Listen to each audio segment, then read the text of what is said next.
Hello. Good afternoon, Brendan. How are you? I'm great. How are you? Oh, it is a fantastic Tuesday and glad to be here for our January KTI chat. Winter Spark. Do you need a little Winter Spark tonight? Oh yeah, we all definitely need a winter spark because it's definitely getting a little colder out there, and we just need a little bit more energy going. Yeah, we need some energy. Well, we are so glad you're here. If you are joining us, please tell us your name, where you live, your job, and your KTI Summit year. Go ahead, Brendan, introduce yourself. So my name's Brendan Powell. I live in Lancaster. My job is I am a K to 2 STEM teacher, and my KTI year is 2024. Awesome. And my name is Melissa Krenzer. I live in Western Pennsylvania, and I am a sixth grade math teacher. And my KTI Summit year was officially 2021, but I also attended virtually in 2020. So we The are fun year of so 2020. what's that? The fun year of 2020. The fun year of 2020, yes. So they did an amazing job with what we were all given in 2020. And so I am excited to be here with you, Brendan. This is what, our fourth chat we've done together? Mm-hmm. Yeah. It's been a lot of fun. Yeah, I've really enjoyed getting to know you. And even though we're on separate sides of the states, now I assume that you're an Eagles fan. Yes, I am. I'm very sad about it. And I'm somewhat of a Steelers fan, so I only watched the first half last night. And, well, I'm not going to talk about football. I'll leave that for Dom and Eric. But we have Megan joining us from York. She's a high school English teacher, and she was KTI 2023. Welcome. Hi, Megan. Megan. And Kathy is joining us, too. She was KTI Summit 2025. She's a seventh grade teacher, ELA. I'm so glad you're joining us. So our first question is to kick off our theme here. Excuse me, I should say our theme tonight is about gamify. We are going to take some time to connect with our KTI family, and we need to know how your school year is going, Brendan. Are you gamifying in your school year? What are you up to in your school year? So this school year, I have dived into a little bit of gamification where I worked on some computer science lessons with my second graders right now. And the kids are really loving it. And they're really engaged, understanding that they need to work to try to earn more crystals in my room, defeat the bad guy in my room, and stuff like that.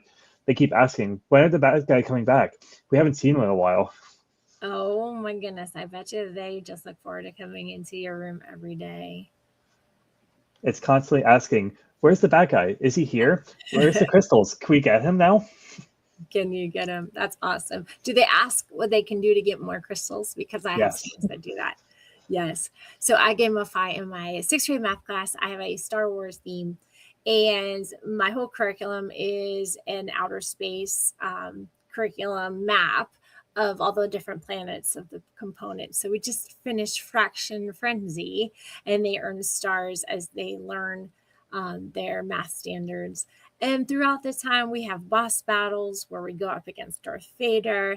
And we have a weekly dice game where if they do their homework, they get to participate and earn XP.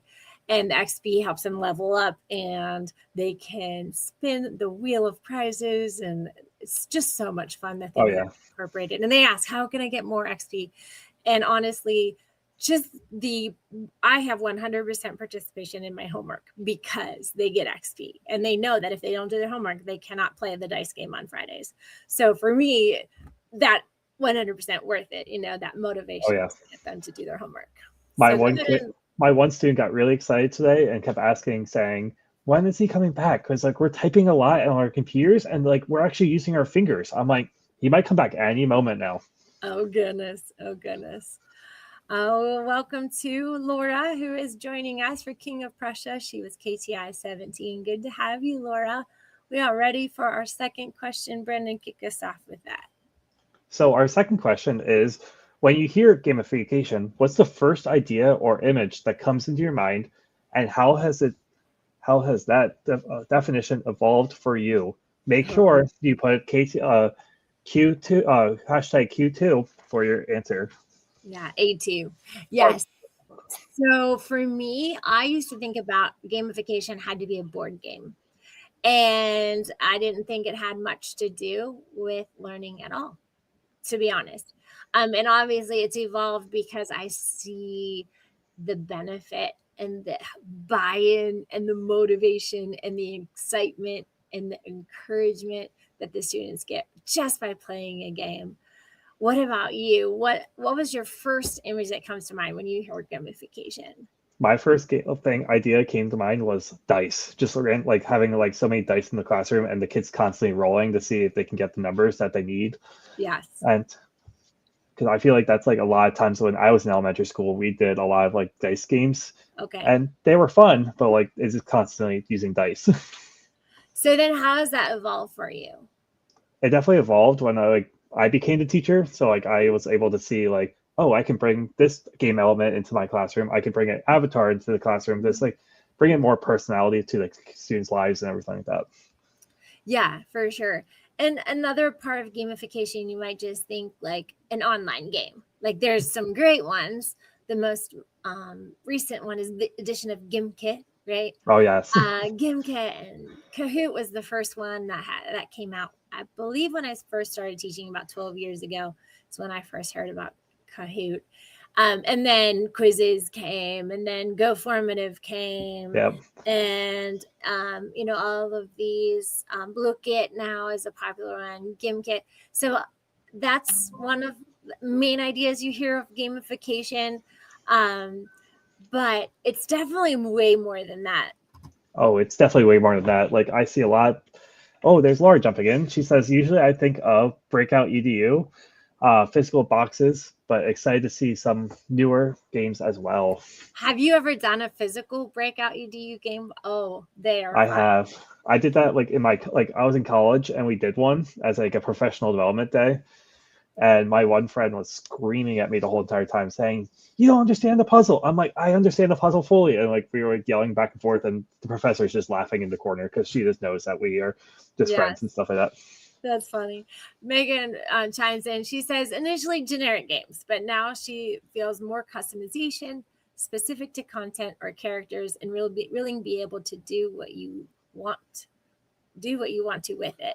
So, and I know she has some great things that she does in her classes with gamification. Jeremy is joining us from Lebanon. He teaches science and he was KTI 2025. I'm so excited to hear Jeremy chime in with some information about gamification. What do you think? What do you think of? Here's Megan. There's Megan. Megan says my kids always have loved breakout boxes if I bring them out. That's awesome. Yes. Yeah, when I was in my other building, we had some, and I probably could get them, but I teach different subject now. But yeah, the physical unlocking the locks. Now tomorrow I'm doing a digital breakout that is in the form of a Google form, and then they have to input the code before they can go on to the next question. And so there's different components of the breakout. Wow. I love that. Yeah, they're really not hard to make. You can actually just use a regular worksheet and then, make 2 or 3 of the answers be the code, and then they have to input it. And so the Google form is very generic. They just have to do the work and then go back to the form and input the 3-digit or 4-digit code or numbers or letters or whatever you have. I could definitely see that bring down to like my kiddos, like just like understanding a concept, like maybe like with a code, they can just say like move right, move left, and stuff like that, and they can like use the that could be like a coding unplugged activity. Yeah, or even if you have them doing that, certain places in the maze could, once they get to that's a color. So what's the first color was red, and the second color was yellow, and the third color was, So Laura has an interesting question. Has anyone ever used Canva code to create a game? It's something I'm interested in exploring. No, but now I'm so interested to know all about this Canva code. So if you know about it, please chime in. We'd love to hear. But that is interesting, Laura. We'll have to talk about that. That sounds so cool.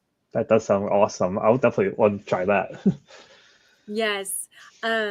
I do some other like escape type things where they just have to tell me the final answer or code, and then I give them the next one. So it's literally like I have 4 stacks of papers, and they were literally racing to get a worksheet done. Like anytime you can get a kid to race to get a worksheet done, I feel like you have won. Oh, yes. Here's Jeremy. It says, at first, it was just throwing in review type of games for fun, not much learning. After KTI, I saw John, and it changed my games for learning. And I love that because I feel like like a lot of people think it's just review. No, Right. but it could be the whole entire class just learning from a game. Yeah, I mean, I love to use them for review because it just makes it a little bit spicier and, gets it more enticing. But yeah, John's idea of you can be learning and gaining the content as you are participating. So one of my favorite types is like the Amazing Race type of game where they would have to learn from a text or learn from a video, and then they'd have to answer some questions and pull out some key context clues or key vocabulary, and then show me. And then they would get their next clue. And sort of like, the Amazing Race actually happens, and they finally would get to like a roadblock where I would have them do a STEM challenge that had to do with, I used to do that with, our vocabulary and geography of the state of Pennsylvania. That's awesome. So, yeah, so we would like build a bridge, we would make a foil boat and see how many pennies it would float. So I really love the idea of like the Amazing Race, because then you can say it could be a week-long game where you give them a bunch of texts and you have them watch some videos, and they're actually learning for a purpose. Now the purpose might be the game and not your altruistic purpose, but still fun idea. Jeremy says he attended a session at IU13 on Canva code games. It's something I need to explore more. Okay, so there was somebody in the state of Pennsylvania, somebody at IU13, Laura, who can hook us up with. Laura, that's close to you. It's in Lancaster. You got this. Yeah. So maybe, Jeremy, if you can, look back and see who was that presenter so we can get in touch with them. We will all like to learn how to do this. Yes. All right, we are ready for question 3. So what's one way you've gamified your classroom that had a big impact on student engagement? And don't forget to put A3 in your answer so we know which question you're referring to as you answer. What about you, Brandon? What's one way you've gamified that had a big impact? Was it this fall that Yes. had a big impact? So my like right now, this fall, we were in a computer science unit for my second graders, and I was trying to come up with like a fun and engagement way for my students to come up like a way to think about digital citizenship, not just as a computer, and just like come up with ways to like stop bullying and stuff like that. So I use ChatGPT, and I use like my coworkers to help me, and we developed a stop shield to stop like online meanness, and the kids actually had to like go through step by step on like how to like defeat the bad guy and be able to like come up with different scenarios and like come up with a solution. And they were so excited just to have like a piece of paper that looked like a shield and be able to show me that like they can use it against the bad guy in my classroom. That's very cool. I love that. For me, the biggest impact is that I offer them XP for doing their homework. And I give one like 20 question homework assignment a week. And I have 100% participation in my homework in my classes because they know they're going to get XP and participate in our weekly dice game. So there's Megan. Megan jumps in again. She said, I made a 1984 society solution game that had some strict rules to mimic the book. Oh, that's great. If they got reported by through the police, they added words to their essay. Those phones were away real quick. I love that. Yes. Yeah, she shared that. We were talking about that on social media recently. That is so awesome, Megan. Thank you for sharing that. Yeah, so it got the kids super interested in her reading. And that is really cool. And I love So John Meehan's partner is Michael Matera, and he teaches social studies, and he does a lot of his content for social studies within his game.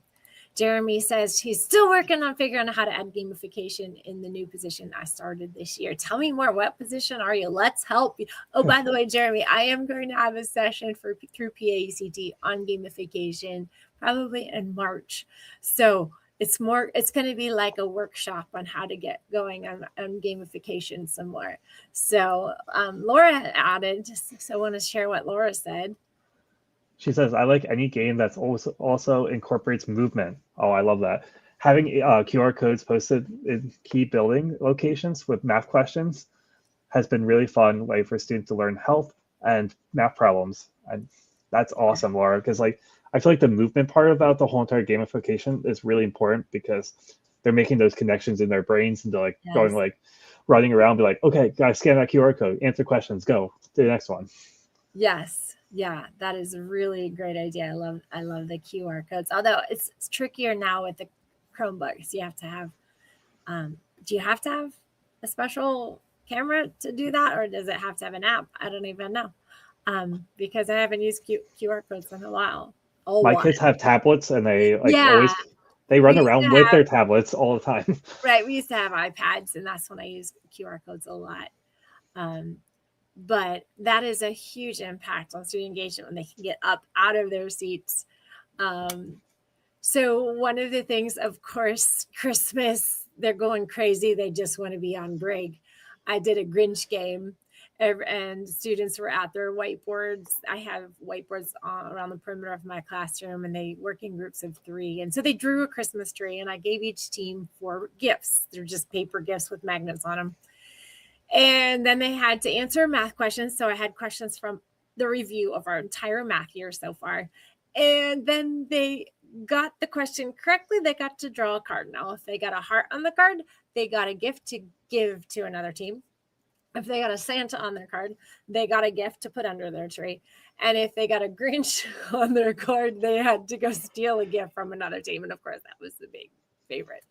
And they were so on task. This was a day before break. They were so on task. They were excited to be practicing math and reviewing everything we've done all year just to get more gifts. And then, of course, to draw a Grinch so that they could steal gifts from other people. Your admin probably was like, what's happening in that classroom? They're like so engaged. You mean she's now watching a movie? She's not watching a movie like all of us. So Kathleen wants to know more from you, Megan, about their 1984 game, The Giver. Oh, yeah, there's probably some connections. You could definitely do some fun gamification for The Giver. That would be cool. I would love to brainstorm with you for that. So that would be so cool to gamify The Giver. I love that idea. All right, are we ready for our next question? I think we are. Okay. So our last question of the day is if you could challenge one teacher tonight to level up their practice, what is one gamified move you dare them to try? Don't forget to add A4 and hashtag KTI Chat. All right. Well, I have some more chats to put on here. So Jeremy said he is now 8th grade science after years of chemistry. And exploring Meehan's collection at the moment. We'll be trying some things in his current unit. Very cool. Awesome. And then Megan is responding to Kathleen about The Giver. So that would be cool if you guys can connect. So thanks. That's what this KTI chat's all about. I'm so excited. It's all about connecting across the state. For sure. Especially because Megan was a couple years before Kathleen at KTI. So this is what the KTI family is all about. All right. So if I could challenge anybody to level up their practice, what's one gamified mood you dare them to try? I would say look at your classroom and set a goal. What do you want to improve? So one of the first gamified things I tried was because I kept losing pencils. Now, if you teach any grade, you understand the story of all the lost pencils. Like what happens to the pencils? Like honestly. So I created this game, and now I do something different, so I'll share. But I created this game that each class had so many pencils, and I had to keep them each class had to keep all, I don't remember, it was 5 or 6 or 8 pencils, and they had to keep them all there. And if they could keep them there all week, then that class got extra, I don't know, candy or whatever it was at the time. So right now what I do with my pencils is I've named all of my pencils, of course, Star Wars characters. So we have R2-D2 and 3CPO. And we have Han, and I have Rey, and I have Princess Leia, and I have Luke, and yeah. So they all have names, and they all have tags on them, and they all have magnets on them. So you can borrow a pencil, but you have to sign out you're borrowing Luke or Han Solo or Obi-Wan. And I then love you have that. to return. So it's a fun way to just manage whatever's chaotic in your room. So if you, obviously behavior is a fun thing to do for gamification. I did homework because middle schoolers don't want to do homework. So find one area that is troublesome in your classroom, problem area, hotspot, whatever, and see if you can find and create a game for you to do with that class to improve that area. So it doesn't even have to be content related. It could be social emotional learning related. It could be homework related. It could be attendance. Maybe you're having trouble with attendance. Something like that. So I would just say find an area that you can, that's drudgery, like pencils, or maybe your floor is dirty and you're like, can we take a game of who can pick up the most things off the floor? I do that all the time. Yes. What would you challenge people? So one thing I would challenge people on is like, if you have a certain topic or an interest that like, that like the kids will be really interested, try gamifying that. Because like right now at my school, we are pushing agriculture right now. So like I'm going to challenge like most of my coworkers to try thinking outside the box, be like, okay, not just pull up a slideshow, but make it like a game that they have to like get the resources and ideas together to make like a community garden or something like that. Okay, that's cool. Megan has one that she shared. I challenge anyone to just be brave and try something small, turn a worksheet into something new. Worst case, it fails and everyone learns from the process in one way or another. So true, like fail forward, right? Yes. Not a big deal if it fails. But I love that, just to take a worksheet and make it into something new. That's a cool idea. Here's what Laura says. Go ahead and read Laura's. She said, I would like to challenge teachers to create a boss battle that helps level up students' learning around key concepts. That's I cool. definitely see that, Laura, because my kids always keep asking, where's the boss? Where's the big boss? We need to get the boss. Yes, that's cool. So what's your boss again? You said the it's like I forget what the name of my boss is, but he like takes over he tries to take all the knowledge crystals away from all the STEMistists. Okay. And all the kids are like, we're STEMistists. We have to get more crystals. I'm like, yep. Before the boss gets them. And they're like, oh no. And they're like, wait, the crystals are on your desk. I'm like, maybe I'm that boss. And they're like, oh no. That's funny. Well, Jeremy says to start small, try something as an icebreaker or one lesson. I love that. Yes, if it doesn't work, you get another life to start over. So true. Engaged learners are the best learners. Yes, my phrase I always like to say about gamification is it's always in beta. It's always changing. It's always growing. And you're right, Jeremy, like starting those small like icebreaker things, like the ones that John did this summer with the cat and the cheese. That's really fun. Or just start those boss battles, like those review games at the end of rather than just playing the old like trash ball, like can you make it something more exciting, or can you make it more like themed, even with the Olympics coming up? Like how can we capitalize on the Olympics? A couple years ago when I taught 4th grade, we did an entire math unit and everything was Olympic related. It was all the data from the Olympics, and we just immersed ourselves in it. But then I divided the kids into teams and they competed in like little STEM Olympics as just a fun thing to do to like spark up our learning. It was really cool. The funny thing is that like right now it's like coming back after winter break and stuff like that. All my kids are like not realizing that we had to have a clean classroom. I was like, why don't we make it into like a game that they have to throw snowballs, like crumple up papers and just get them into the recycle bin. And immediately all of the papers off my ground were all cleaned up. All the tables were all cleaned. And I was like, That's oh, good. this is awesome. Yeah. And then another fun way to gamify is, we have PSSAs coming up here in April. I know it's a kind of a bad word right now, but we have PSSAs coming up the end of April. And so one of the funnest ways to prep for PSSAs, rather doing boring worksheet after boring worksheet, is to gamify. So I last year used ChatGPT, of course, to help me create a game where it was like an amazing race around the galaxy. So I called it the Amazing Galactic Race. And so I had AI pick 9 planets out of the Star Wars trilogy for me, and the students traveled from planet to planet. And at each planet, they had to basically do a worksheet. And sometimes I recycled worksheets that we did way back in September from that topic, and other times AI helped me make the worksheet.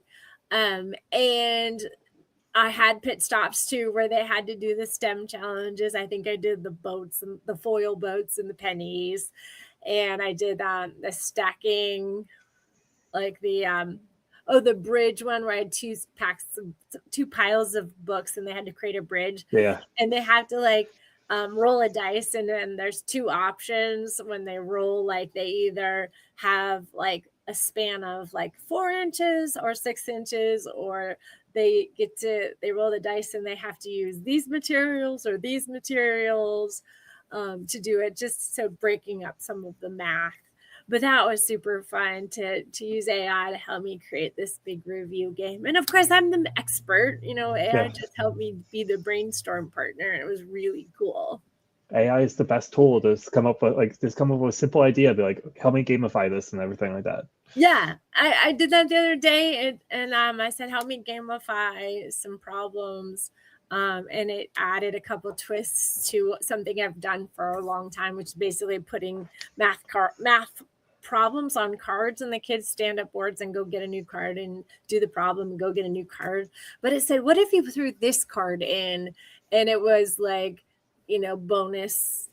bonus points, and then this, and it was really fun the way that it just gave me a couple of twists to put on my That's game. awesome. Yeah, that's great. Just those little fun things just help us keep going and everything like that. It does. It gives me excitement to be in school, especially like I titled this Winter Spark. Like right now, if you're not careful, you'll just get in that boring routine and just slugging through each day, praying you have a snow day. But when I gamify, I look forward to going. I know the kids are going to be excited. They're going to be engaged, or in their terms, they're going to be locked in and ready to go, ready to level up. Oh yeah. So much fun. So yeah, we're going to talk more about gamification coming. So stay tuned. I'm going to have a virtual session for PACT.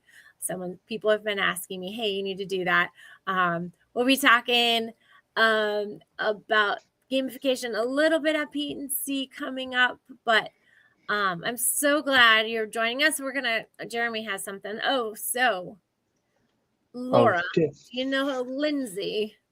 So she's the one that was sharing about Canva code. So awesome, Jeremy. Thanks for sharing that, my friend. We got a special thank you to our sponsors. Our KTI sponsor is EduSpire. Awesome program. And then our PACT sponsors for our ClassLink, Toddle, Lego Education, Sam Labs, and Teachers First. Go ahead, Brennan. What's coming up? So Thursday, there's a learning lounge coming up. It's a virtual event just to connect with more teachers around the state. Highly recommend checking out. You can be put in the breakout rooms and everything like that. Yeah, and then next Tuesday, a week from tonight, is the pre-PEAT preparation with Jennifer Tamberlin. It is a Zoom presentation, so you can register for that and log in wherever you're at.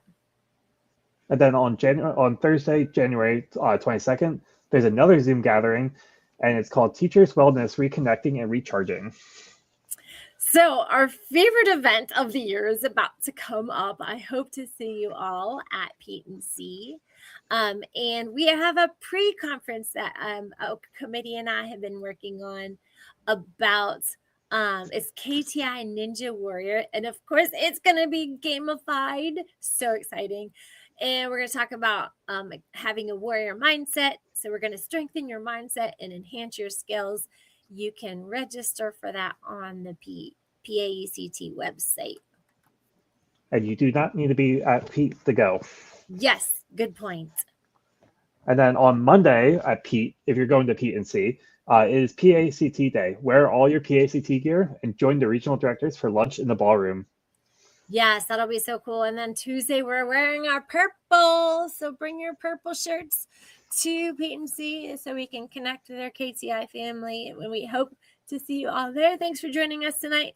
We'll be back again in April. And until then, keep working on your pillars, connect, develop, lead, and advocate. And know that your KTI family is here to help. Have a good night. Thanks, Brandon. Have a great night.